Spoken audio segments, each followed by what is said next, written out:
Bonjour à toutes et à tous et bienvenue dans cette nouvelle vidéo. Aujourd'hui je suis ravie de vous retrouver pour vous présenter un bilan lecture. Donc c'est un bilan lecture avec, je crois, que des coups de cœur. Donc oui c'est ça, que des coups de cœur, donc c'est très très chouette à tourner du coup. J'espère déjà que vous allez bien et donc aujourd'hui ce bilan lecture sera surtout concentré sur des ouvrages japonais.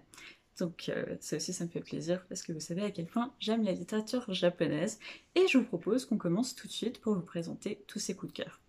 Donc le premier coup de cœur est une série en fait que j'ai presque terminée, donc j'ai lu les 9 premiers tomes à la suite. Donc voici deux d'entre eux, mais nous avons aussi le coffret des 3 premiers. Et ensuite, je les ai tous pris, et puis après, j'irai tous les rendre à la bibliothèque, parce que comme vous le voyez, je les ai empruntés à la bibliothèque. Donc, il s'agit des carnets de l'apothicaire, donc de Itsuki Nanao et Neko Kurage. Donc, et l'œuvre originale, en fait, est de Natsu Hyuga. Donc, si vous vous intéressez à cette série, c'est une light novel de base par Natsu Hyuga qui a ensuite été adapté en manga.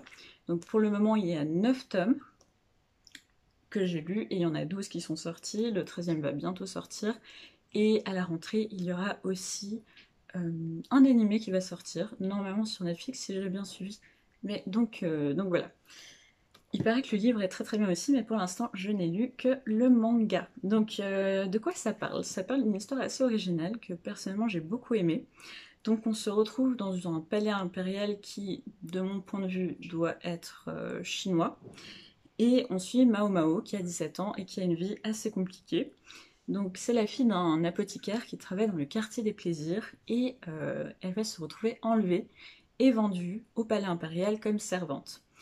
Sauf qu'en réalité, dans ce palais impérial, étant donné qu'elle est elle est assez curieuse et aussi elle apprécie beaucoup les poisons.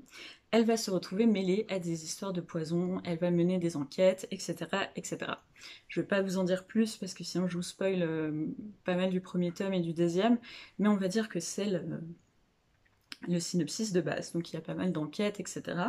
D'habitude, moi c'est un genre dans les mangas, tout ce qui est enquête, qui ne me plaît pas plus que ça. Je ne lis pas d'ailleurs de policiers, je pense que vous l'aurez remarqué si vous suivez mes vidéos de temps en temps. Les policiers et les thrillers, c'est pas des choses qui m'intéressent, mais ce manga est exceptionnel. Déjà, les dessins sont très très beaux. Je vous montre par exemple ici. C'est vraiment super joli. Le dessin est relativement original, c'est très très beau. On voit bien la patte un peu chinoise, alors que il a été écrit par une japonaise, etc. Mais on voit bien cette patte. Même le nom Mao Mao fait tout de suite penser à ceci. Les relations avec les personnages sont très intéressantes. Chaque personnage, en fait, est très très bien caractérisé. Et en fait, dès le premier tome, vous ne les oubliez pas. Ils sont très particuliers. Et c'est vraiment vraiment très très chouette. Je vous avoue que j'ai dévoré les tomes, mon copain aussi, donc c'est vraiment la preuve qui peut plaire à un large public. Et c'est vraiment très très chouette et je le conseille aussi aux jeunes ados, franchement c'était super. Vous apprenez aussi des petites choses, par exemple comment teindre des roses en bleu. Bon, si vous y connaissez un tout petit peu en bricolage pour enfants, normalement vous savez comment faire. Mais bon voilà, c'est plein de petites choses qui sont relativement amusante, intéressante, voire pour les plus jeunes qui peuvent leur apprendre des choses. C'est très très bien écrit, j'ai très très envie de savoir la suite. Il y a quelques petites anecdotes et fils rouges en fait de l'histoire que vous allez normalement assez vite soupçonner. Toutefois c'est tellement bien écrit que c'est agréable, même quand j'avais raison sur une théorie que j'avais. Au final c'était tellement sympa que j'ai tout lu avec un très très grand plaisir et j'ai très très hâte que la suite arrive dans ma bibliothèque. Donc je me réjouis beaucoup beaucoup beaucoup et je vous conseille vraiment très fortement cette série. Que vous aimiez les shoujo, les shonen, que vous lisiez des mangas ou non, vraiment c'est super. Et ben, je me permets de vous conseiller aussi l'ouvrage, donc la light novel qui a été publiée, le premier tome a été publié en français. Malheureusement, je ne l'ai pas encore lu, mais apparemment c'est tout aussi bien. Donc voilà. Mais bon, étant donné qu'il n'y a qu'un seul tome, je ne l'ai pas encore lu parce que j'aimerais bien tout lire d'un coup parce que je suis déjà un petit peu frustrée de ne pas avoir les mangas suivants. Honnêtement, je dois me forcer un petit peu pour pas les acheter, mais bon, vu que je n'ai acheté que les 3 premiers, je vais éviter d'avoir le tome 1, 2, 3 et après 10, 11, 12. C'est un petit peu bête, mais honnêtement, c'est super. Et ce qui est aussi super, c'est que du coup, j'ai été la première à les emprunter. Ce qui fait qu'ils sont vraiment comme neufs. Et ça, c'est vraiment super parce qu'en général, les mangas, si vous avez l'habitude d'aller en bibliothèque ou en médiathèque, les mangas sont relativement rares et ils sont beaucoup empruntés, ce qui fait qu'ils sont souvent très très très vite dans un état déplorable, alors que là, ils sont tout beaux, ils sont tout neufs, ils sentent bon, c'est très agréable. Donc voilà, c'est mon petit plaisir. Écoutez, on se fait plaisir avec ce qu'on a. Moi, c'est des mangas extrêmement propres qui viennent de la bibliothèque. Donc voilà. Ensuite, j'ai lu un énorme coup de cœur aussi. Je crois que je l'ai conseillé à vraiment tout le monde. Je sais qu'il fait beaucoup débat dans la Booktoxsphere, Book Instagram et Booktube. Donc il s'agit de Legends et la thèse de Travis Baldree aux éditions Roman Inis. Donc, de quoi ça parle? On va tout de suite plonger dans la polémique si vous voulez bien. Donc de quoi ça parle? Ça parle de Viv, qui est une orque mercenaire, qui a un passé sombre et sanglant, qui décide de tout abandonner pour ouvrir un café dans une ville qu'elle ne connaît pas. Et elle va se faire des amis qui vont l'aider à monter son café, sachant que le café n'existe pas dans le pays en fait où elle va lancer le café. Elle l'a découvert en fait dans un autre pays, elle va le ramener dans celui-ci. Donc c'est extrêmement, extrêmement, extrêmement inspiré de Donjons et Dragons. Je sais que techniquement c'est une fanfiction. Je vous avoue que j'ai pas cherché si c'était une fanfiction Donjons et Dragons ou si c'était un univers lui-même inspiré de Donjons et Dragons qui a donné cet ouvrage. En tous les cas, de base, c'est publié en auto-édition en ligne. Et ça a été ensuite édité d'abord en anglais, qui ça a été un immense succès, et maintenant, grâce aux éditions Inis, en français. Donc, je sais que pas mal de vous, en fait, suivez d'autres booktubeurs que je suis aussi, et du coup, qui ont présenté cet ouvrage d'une manière assez négative, aussi par rapport à l'édition. Donc, le reproche qu'on fait souvent à cet ouvrage, je ne vais pas, évidemment pas dire de nom, et s'il vous plaît, ne dites pas de nom non plus en commentaire. Le but, c'est pas du tout de bâcher, c'est juste de vous présenter les arguments, pour vous donner ensuite mon avis qui diffère en fait de l'avis général autour de cet ouvrage. Donc ce qui est beaucoup critiqué pour les éditions Inis, c'est que l'écriture serait vraiment très très grosse et l'ouvrage vraiment très grand. Donc ça c'est un grand format. Et voici par exemple un autre grand format de Bartia, qui sont des grands formats on va dire classiques. Effectivement vous avez quand même bien 5 cm de différence, il est très très grand. Il n'y a pas eu un travail gigantesque sur la couverture parce que comme vous le voyez, la couverture reprend en fait la couverture en anglais. Et ce qui est reproché, c'est que l'ouvrage est très très cher. Il est au prix de 19,95 € 95. Voilà, donc pour moi déjà, ce n'est pas exagéré. Enfin, on retrouve maintenant fréquemment des ouvrages chez Brajlon par exemple à ce prix et parfois avec tout autant de pages, pas forcément plus. Donc bon, déjà pour moi c'est un argument qui est relativement compliqué à défendre, d'autant plus que la maison d'édition Inis est, je crois, relativement récente. En tout cas, c'est une beaucoup plus petite maison d'édition que Brajlon, et évidemment Brajlon est un tel empire qu'il peut se permettre de réduire les coûts. Mais bon, pour Inis, ce n'est pas forcément le cas. Ensuite, ce qui est beaucoup reproché, c'est l'histoire en elle-même. Donc c'est ce qu'on appelle de la cozy fantasy. Donc la cozy fantasy, c'est ce genre relativement nouveau en fantasy, où en fait vous n'avez pas de grandes quêtes épiques, etc. C'est plutôt de la fantasy doudou, où tout se passe bien et vous passez un bon moment. Et du coup, ce qui a été reproché à cet ouvrage, c'est qu'il n'y a pas d'enjeu. Mais justement, en fait, c'est le but de l'ouvrage, c'est dit dans le genre, c'est de la cozy fantasy. Donc voilà. Je dois vous avouer qu'en général, je déteste les ouvrages où il se passe rien et j'ai l'impression qu'on s'ennuie. Autant là, j'avais vraiment l'impression de me mettre sous une couverture toute douce en automne avec un énorme plaid avec un énorme chocolat chaud avec de la crème chantilly par-dessus, même si je déteste le chocolat chaud et que je déteste la chantilly. mais enfin, c'était l'impression que j'avais et c'était très agréable, sauf quand j'en bois en vrai, mais du coup, c'était vraiment super. J'aime beaucoup la couverture parce que du coup ça vous permet de bien imaginer les personnages. Il y a une représentation LGBTQ+, extrêmement sympa, notamment le couple principal qui du coup est un couple lesbienne.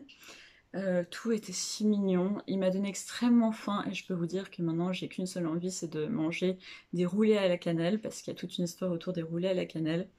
Franchement j'ai adoré, c'était très très doudou et parfois ben, on a aussi envie de dire des choses très très de douces. Par exemple, moi je suis une très très grande fan de Sophie Kinsella, qui clairement ce n'est pas de la fantaisie, clairement, bon, ce n'est pas de la très très grande littérature, mais ça me fait du bien.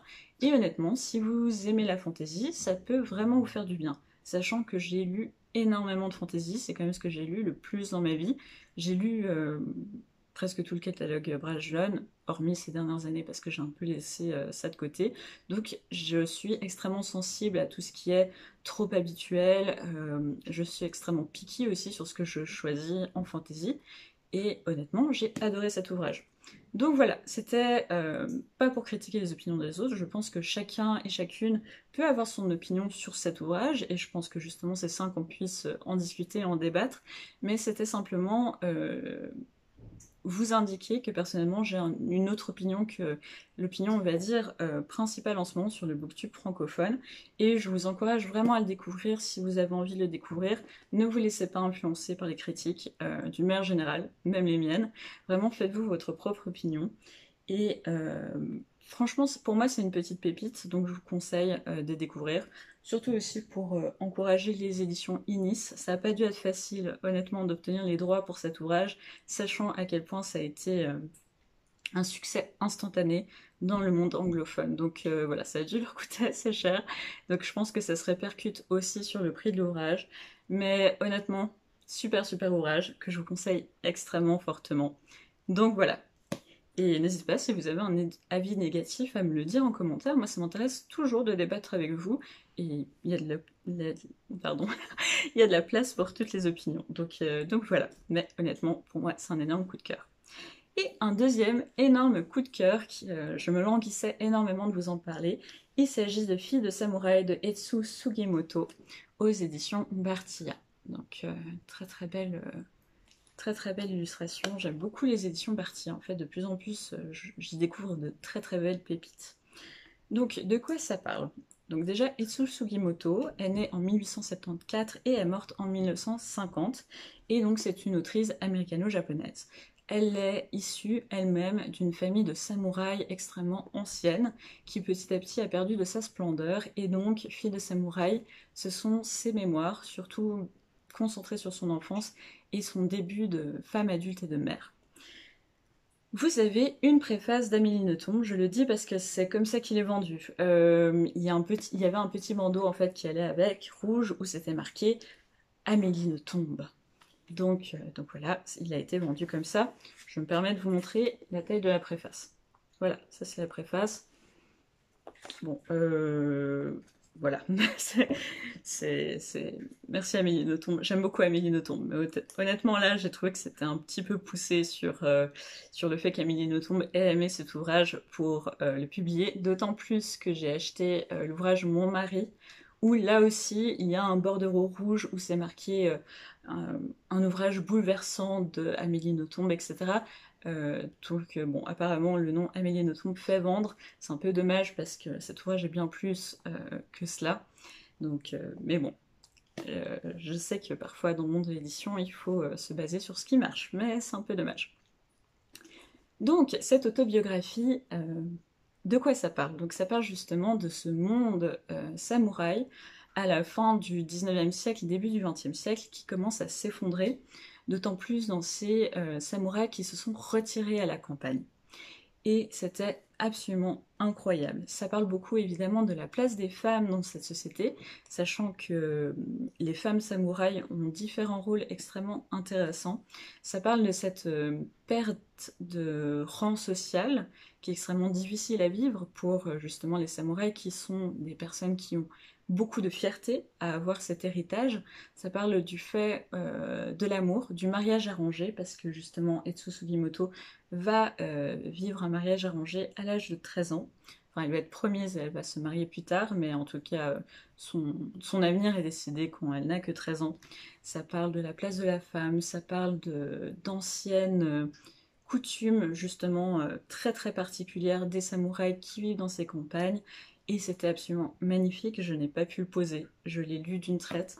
J'y ai mis plein de petits post-it et honnêtement si j'avais pu j'aurais post-ité toutes les pages, mais bon c'est pas forcément très écolo et c'est pas non plus nécessaire, mais tout ça pour vous dire c'est un énorme coup de cœur et j'ai prévu de vous lire quelques extraits vraiment pour vous donner envie parce que là c'est vraiment un ouvrage prodigieux. Il est considéré comme l'un des ouvrages pionniers féministes au Japon. J'ai vu des critiques qui disaient que ce n'était pas féministe. Honnêtement, bon, vous connaissez mon opinion sur la question.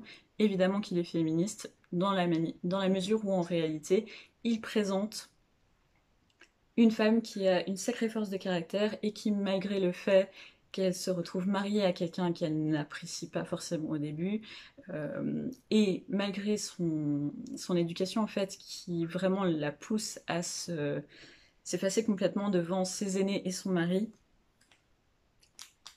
elle est quand même extrêmement forte. Je ne vais pas vous dire pourquoi, mais c'était quand même incroyable. Donc, honnêtement, tout était magnifique, jusqu'à vraiment la fin de cet ouvrage qui est absolument bouleversant. C'est sidérant et c'est un magnifique coup de cœur, et je vous propose tout de suite de vous lire 3 petits extraits pour vous donner envie de le lire, parce que vraiment, je vous encourage à le lire. C'était vraiment magnifique. Donc déjà, à la page 106, j'ai noté qu'il fallait que je vous lise un extrait. Donc en fait, c'est sa grand-mère qui lui parle de son propre mariage arrangé où elle a dû partir de la maison extrêmement jeune. Donc, je crois qu'elle avait 11 ans à l'époque.